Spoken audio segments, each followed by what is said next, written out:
Hello everyone, today's video is a brief rundown of the 6 Fortnite players you should watch more of to improve in certain aspects of the game.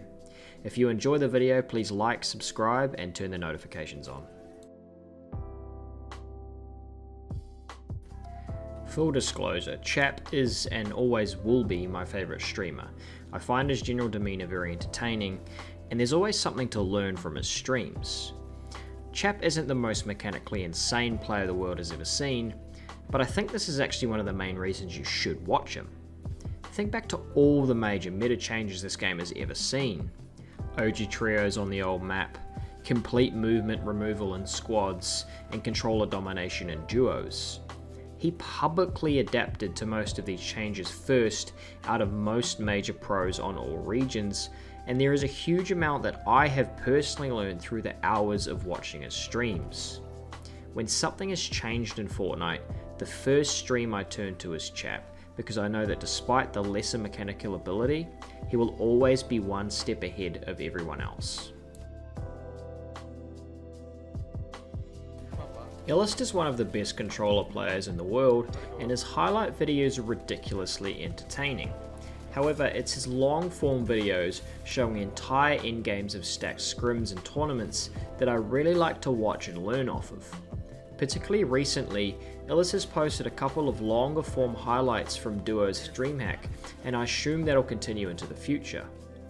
Illest is actually a bit of a low round warrior, and in his highlights from Jahq he not only puts on a clinic as a late game fragger, showing a great understanding of kill timing and top tier decision making, but also how to play low ground in the current meta.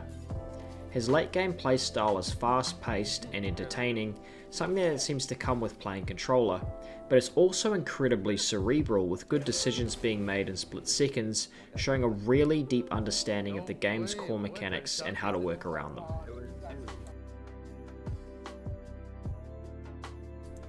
Benjy is a brilliant content creator to watch because he produces so much content at such a high level. Basically every tournament he plays he records and puts on YouTube, and he's been streaming a lot recently as well. The main thing I learned from Benjy is team fighting scenarios and the best way to go about working an enemy team in a fair fight. Benjy as a solo is one of the best fighters in the world, and when you combine that with Mitra and Mongrel, you have one hell of a trio that could challenge anyone in the world. This raw skill isn't the only thing they have going for them, as their decision making in fights is always solid, and I single Benjy out because I think he's actually the best of the lot. His ability to play safe but keep pressure on his opponents shows just how unbelievably good he is, and going forward I think there'll be lots more to learn from him as the meta evolves this year. Particularly with MMB making a return, we could be in for a wild ride on the Benjyfishy YouTube channel, so if you find you have some trouble with team fighting and chemistry throughout the early and mid game, watch some Benjyfishy vids with your team and dissect how they pick apart opposing teams like they're nothing. I've made a full video on Jynx, so I'll keep this one brief, but if you don't watch him during tournament season you're seriously missing out. The only 3-time FNCS champ streams everything, and is probably one of the smartest players to have graced this game.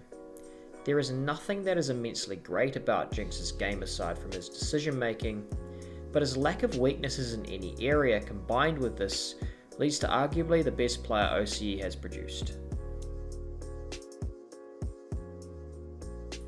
Jahq and Acorn were quite easily one of the best duos in the world last year, and going into trio FNCS with Slacks, they're one of the contenders for best trio in the world. Acorn doesn't produce any longer form content to learn strategy or communication off of, but Jahq does. This is one of my most well-rounded trios in the world, and I've learned all sorts from them over my time watching Jahq's videos, one of these being late game communication. Communication between the team is so clear and concise, with each player understanding the core philosophy that they're playing around, and then off of that their in-game leader simply guides them down that path. When everything clicks on this scale, the IGL's job is so easy because the team is already playing to his ideas. The other things I've learnt off of these videos were low and mid ground and how to get refreshes consistently when playing along these levels. Thanks everyone for watching, I hope you enjoyed the video.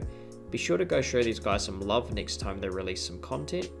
I think one really big thing for you to take away from this video should be that there is no quick way to learn the subtleties of the game. It takes a lot of learning and focused watching of the top players. But if you focus on what these players do and the reasons that they do them, I can guarantee that you'll improve. So I'll see you in the next video.